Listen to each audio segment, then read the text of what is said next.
from the Shed Roadshow here at Card Universe with Joey, who is the Magic the Gathering and other TCG guy working at the card bar. Happy to be here. He Happy to be here. is happy. You can tell he's happy. I am Joe, and we are going to continue kind of leapfrogging past what the beginning of this series was, which was the Magic the Gathering Foundation beginner box. And we're going to move from that to the next step. So we played that, and you've probably seen that in the previous video. We're moving on to playing the game with JumpStart boosters. Part of the Foundation's beginner box is 8 JumpStart boosters. And Joey, what were those? Yeah. So we have Undead. Undead. A lot of zombies in that one, which is black, of course. Black Undead. We have Blue Wizards. Wow, a lot of cool stuff there. Wish I got that one. We have White Healing, specifically focused on healing, Nice. which is interesting. Nice. In green, we have Primal, so a lot of big beasts and big creatures. And then we move on to the two that we selected. Yeah. I have Red Goblins, and I have Green Elves. The Elvis. And I got Red Inferno as well as Blue Pirates. Now, the typical Jumpstart is you're getting these 20 card packs in a sealed pack. So one thing we did right before we started was with 8 of those, we just rolled a D8, randomly grabbed 2 of them. So it kind of gives it that random Jumpstart feel. And the way Jumpstart works is first you take your theme cards, set them aside, and then you just take your 2 packs, you shuffle them together, you put 20 on your life counter, and you play Magic. That's what we're going to do. So we're just going to go ahead and shuffle. Shuffling however you like to shuffle. We typically in my house, we will sleeve the cards before we start playing. So the shuffling might be a little different. I can't do this with sleeved cards. Ooh, now that's taboo. Yeah. Poker shuffle. Yep. But with these cards, these are going to be available here at Card Universe for folks to come try out the beginner box and see how Jumpstart works with this. If you've never played Magic, this beginner box is the best way, I think, to learn how to play. So far, we really like the content of the box. I've played Jumpstart in other Magic releases before, so I really like that format. So I'm excited about this here because they are, for lack of a better word, balanced. Yeah. They are, even though you will find some things work so much better together. For example, if you happen to get 2 red Jumpstart packs, you're not going to struggle with mana at all. Now, you never really struggle with mana. I shouldn't say never. You hardly ever struggle with mana, even when you get 2 different colors, because there will be lands included of being able to choose a second color as you play the land. Uncharted Haven is one here. It enters tapped, and as it entered, you choose a color, and you add 1 mana of that chosen color. So if that was in the blue one, I could pick red, and that would suit me for the red one. So we call that mana fixing. Mana fixing. So we have that. Each Jumpstart pack is 20 cards, has the appropriate amount of lands to go with it, and you'll get an assortment of creatures, spells, etc. Artifacts. I'm sure there'll be artifacts in here somewhere. What's interesting is that there are only 40 cards. That's new to me. 60 card decks are normal for Magic, especially with 20 life. Mm-hmm. So I'm kind of curious how they trimmed down a standard deck at Jumpstart. And I'm kind of curious because we have here our Foundation's rules reference. And I don't think it mentions the Jumpstart. I want to look in here quickly and see, because it really just describes playing Magic, not necessarily a specific format as far as how to actually play. There is a part in here about deck building and formats. Let's see if this one mentions it. No, so it doesn't really even mention the Jumpstart. Okay, so I'm going to have to, without thoroughly reading through this, I may have to ding Wizards a little in that they give you some Jumpstart stuff, but not really information on how to play it. I happen to know, and it's a really simple one. If you go to Wizards' website and you look up the formats, Jumpstart is listed there, and Jumpstart specifically says grab 2 packs, shuffle and play. And that's what we're going to do. But however, under formats here, it talks about constructed, commander, and limited. Those are going to be the most common, I think, in general in game shops and where people regularly play. Commander is what you're going to find most often. but the other formats are still played. I see. I think Joey's looking at the box. Yeah, I'm looking to see if is there JumpStart? anything here. They really should. But in our case, again, I know how it plays, and that's what we're going to do. So we are going to just go ahead and get started. Sure. One of the things that's normal, let me just see, talks about card types, talks about card types, game zones. And that's another thing. We'll just reiterate again. We've got these game boards, play mats with the beginner box. They're nice. Starting a game. Okay. To begin to play a game, each player chooses a deck and shuffles it. Each player starts with 20 life. We will be starting with 20 using the spin down counters. Provided in the box. You randomly decide who goes first. Did that D8 go away? Yeah, it did. Okay. We can roll. I mean, typically another way to do it is you use your die to roll, and the higher number usually goes first. Mhm. And then let's see. One of the things that is not mentioned here that I think is pretty common is if any of your opponents want to cut your deck before you start playing, they have the right to cut your deck. Although it's not actually mentioned in here. It's a good practice. Yeah. And that's actually why I put mine front and center. So yeah, we will start with that. And I'm going to keep this handy because we're going to play it kind of like the book says on how to play a game, even though it's not specific to JumpStart. Okay. So I'm going to go ahead and I will cut Joey's deck. And there are no rules per se to cutting, especially in a commander deck that's like this tall with sleeves on it. Sometimes I'd like do 5 piles and randomly put them back. Something I like to do is change your starting hand by cutting 7 cards. Yep. There you go. Sometimes I will just put the bottom card on the top and say, you didn't want that. Now you're getting it. That's funny. Right. And then we're going to put our cards onto the library section of our playmat. Yep. Well, we're going to see about that going first. Let's just roll. No, do not use this. I got a 1. Do not use this for Dungeons and Dragons. Their DM will be very mad. Yeah, it's very, very likely. Well, what do you know? All right, we got polar opposites. I got the 1. Joey got the 20. Now, that doesn't automatically mean that I go first. It means that I get to choose. Yep. Let me think. Red, green, and red, blue. I think I will choose to go first. Okay. I think that will benefit a green and red deck. So for our opening hand, both players draw 7 cards. 1, 2, 3, 4, 5. Sometimes you pick up more than 1. 6, 7. And now it says once you've moved beyond the training games, in this case, we both played the game before, so we're going to use this mulligan rule, which is in the book. You can use regular mulligan rules when drawing your opening hand. If you don't like your first 7 cards for any reason, you can take a mulligan by shuffling those cards back into your library and draw a new hand of 7 cards. You can do this as many times as you want, but when you're done, you must put a card from your hand on the bottom of your library for each mulligan you took. So essentially, you can keep refreshing your hand, but it gets a little bit smaller each time you do it. Now, after the first one. First one is still 7. Yeah. And your mileage will vary depending on your play group.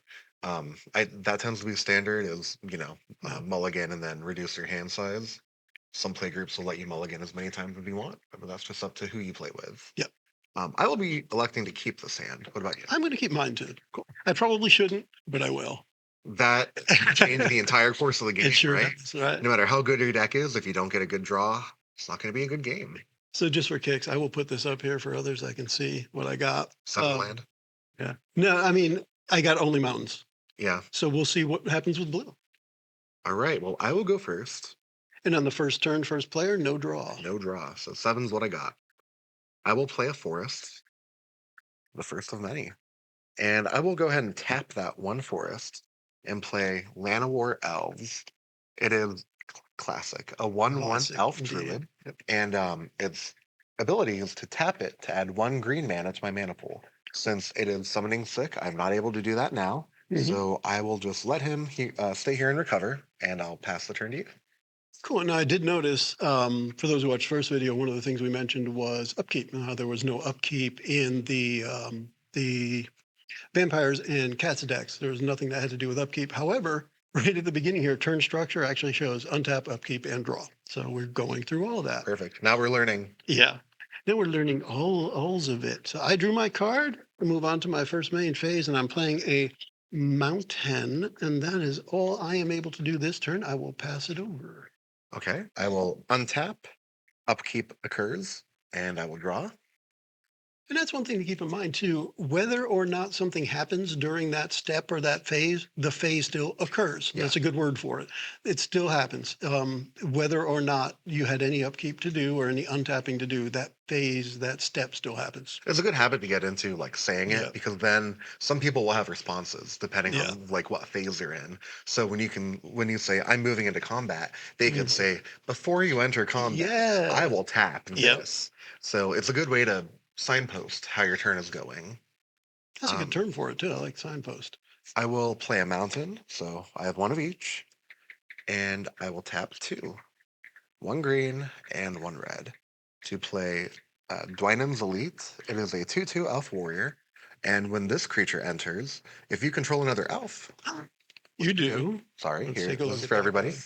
When this creature enters, if you control another elf, create a 1/1 green elf warrior token. So it begins. I will It begin.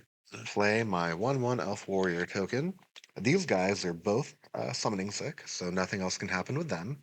Yep. But my Land War Elves is free to attack, so I will do so. Also free to be used for one green man. That If is you true. had a need for that. That is very true. I, in fact, do not. Okay. So I will move into combat. Sorry, I was a little bit too fast. No, you're good. I'll move into combat. Yep.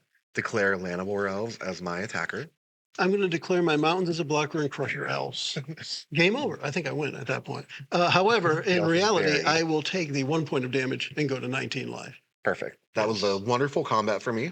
I have two untapped creatures ready to block, and I will pass the turn. All right. Untap, upkeep, draw. Let's see what I do here. I'm going to play a second mountain. I'm just going to immediately put those together. And I remember there was something I could do. Yes, for a red and a colorless, I am able to play Argan Dragon Rider. As long as I control a dragon, this creature has flying. I do not currently control a dragon. It does not currently have flying, but I am able to put a 2/2 creature out onto the battlefield. Sometimes that's enough. And moving on to combat, I'm not able to use that creature because it has summoning sickness. Then I go through my second main phase, main turn, and I am all set. End of my turn. I'll pass it over to you. Perfect. I will untap.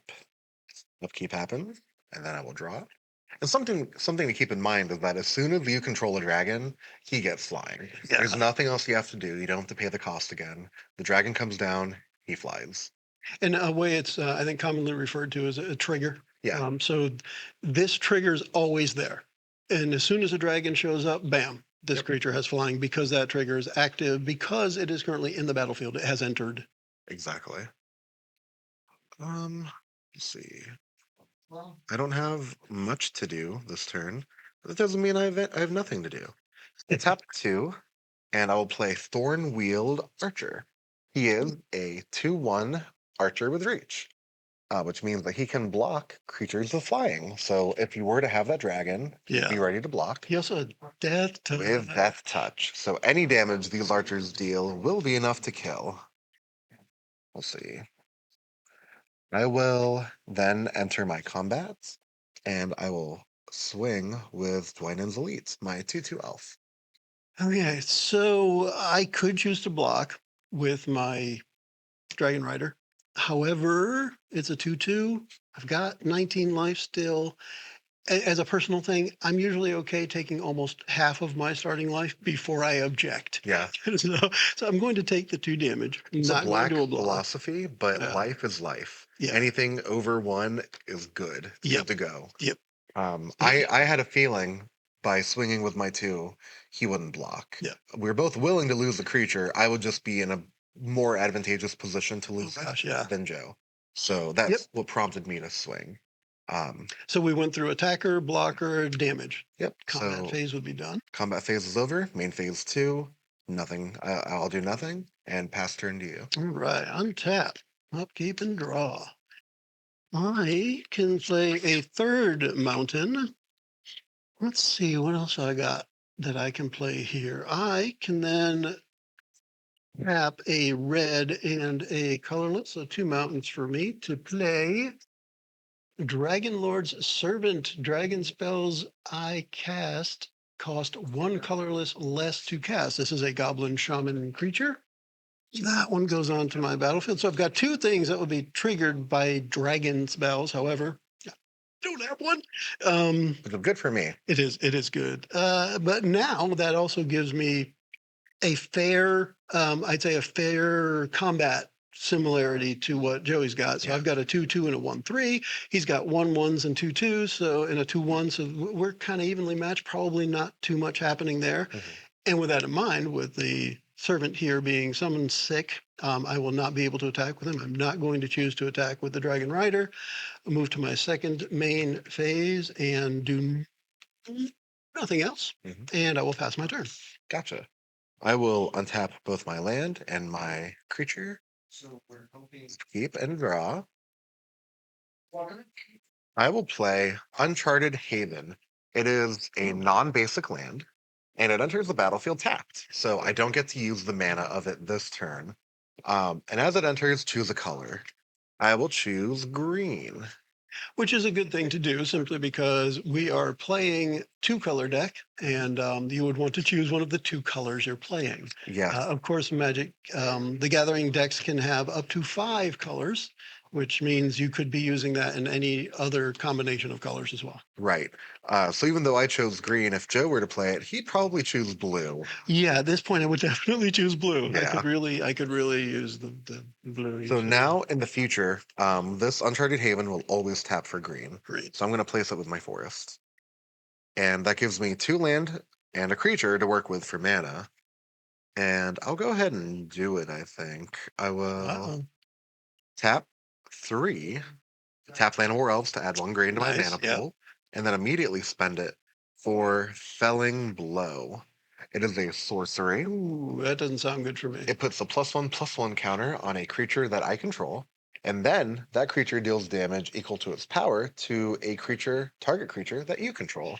So I will put that +1/+1 counter on Thorn-Wheeled Archer. So he becomes a 3/2. And that one is all right. So it does not tap to deal that damage. It just deals its damage. Yes. Yeah. So Now, I've seen that worded on other cards as fights another creature as well. If it were to fight, you would then deal your power to my toughness. It would be an equal exchange. So in this case, you're going to deal the damage to. Gosh, I'm not So it's sure. 3 because with the +1/+1, it becomes a 3/2 power and toughness creature. And I'll go ahead and do that to Dragon Lord's Servant, so that you won't get that Yay. discount on dragons. Needed the dragon discount I had a feeling. if I ever drew a dragon.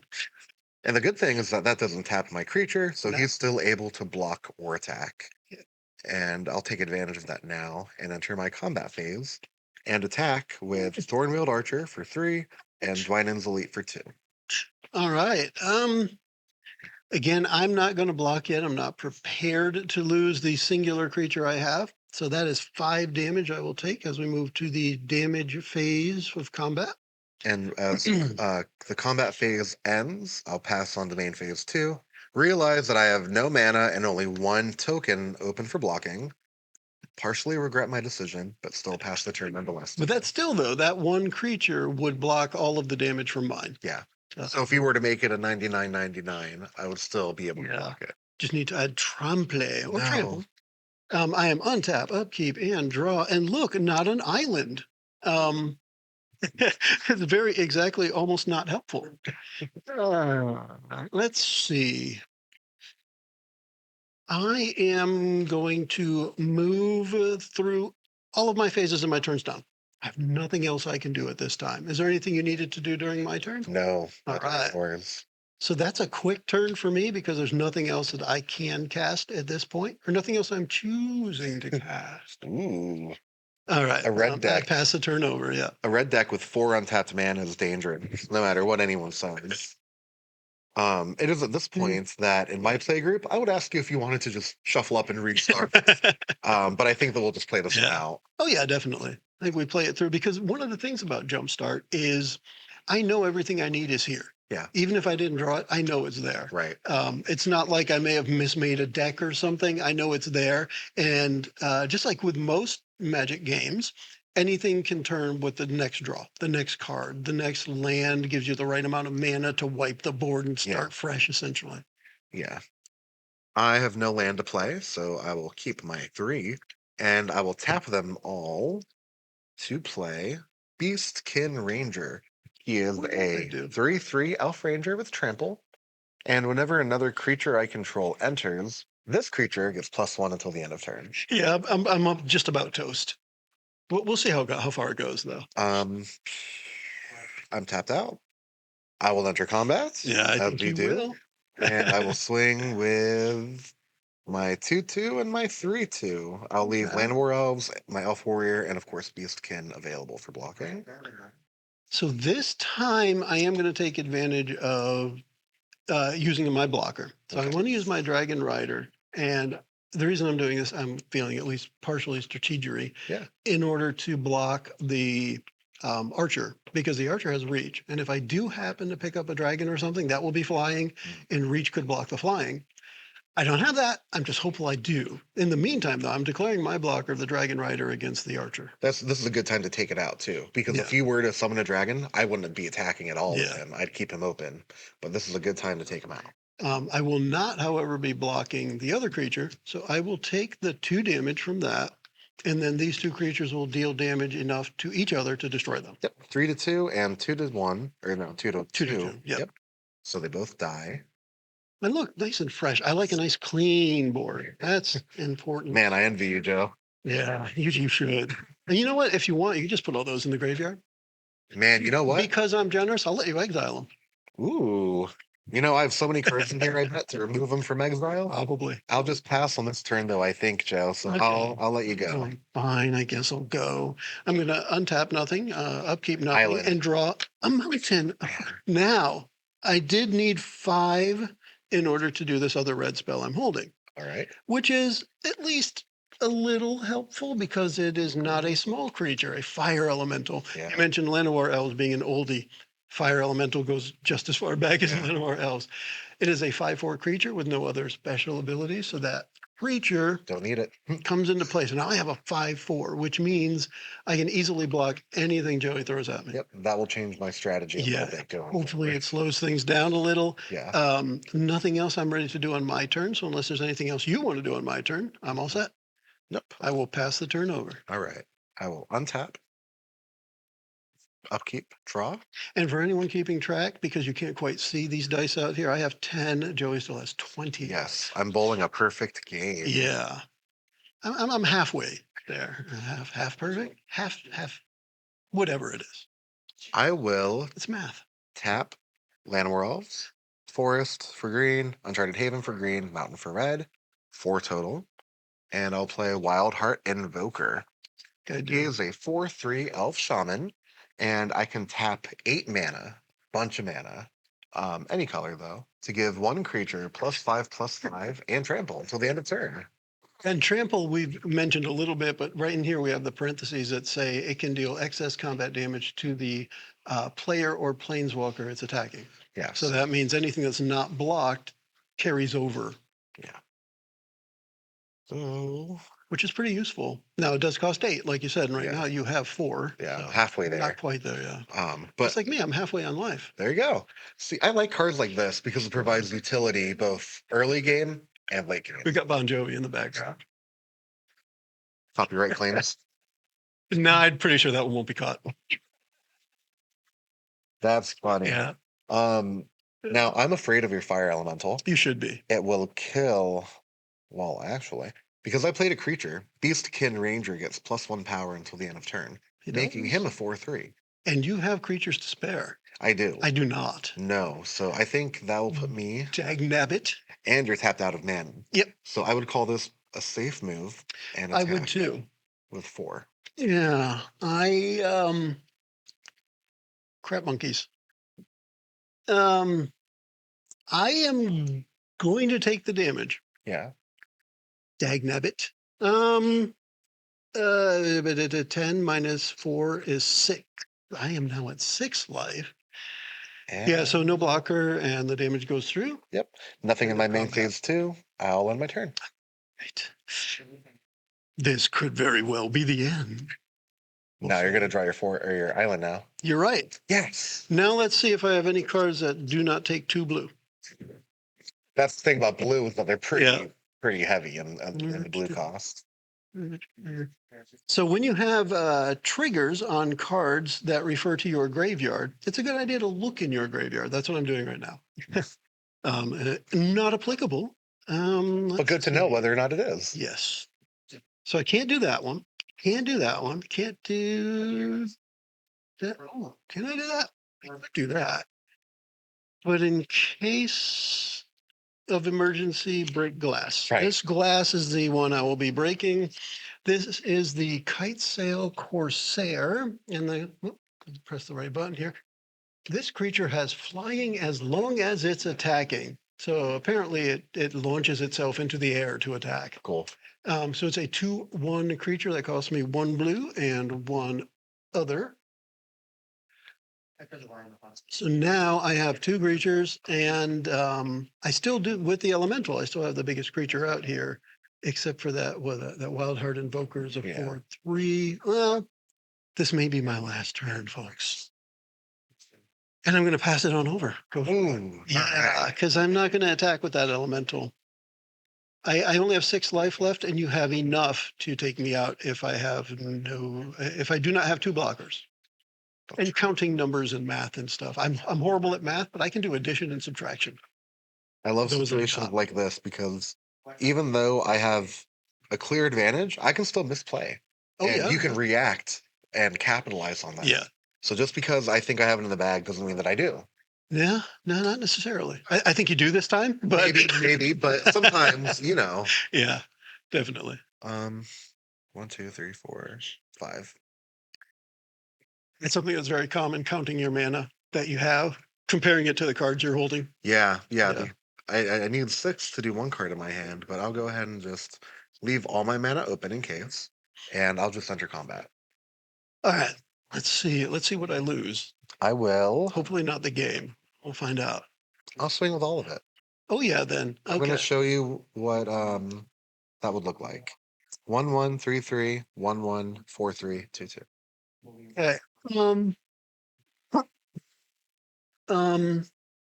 Bad. So bad. I would want to make sure that I don't let 6 points through because that's how much life I have left. That'd be fatal. Yeah. So in that case, what we're looking at is Magic Pokemon. I've got to block the 4. I got to block the 4 at least. Yeah. And in order to do that, I will kind of trade off by blocking it with the fire elemental, so that they would cancel each other out. And that would destroy both. Yeah. Utility. Yeah. So we're gonna look at that. So and declaring the blockers. My first blocker is a fire elemental is going to block the invoker.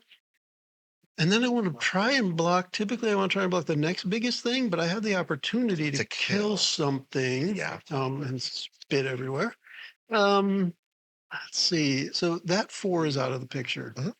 However, what's left is 7, and that's more than what I have.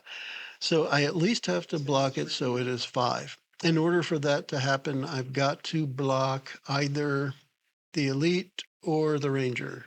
You'll kill the elite. Yeah. But you'll block more damage by blocking him. So. Oh yeah, trample. And that's important. Shoes. It will be important. I have to block that. I have to block the ranger. Would that still be enough? Well, I would end up with. It's going to deal. I'm going to take 5 damage. Okay.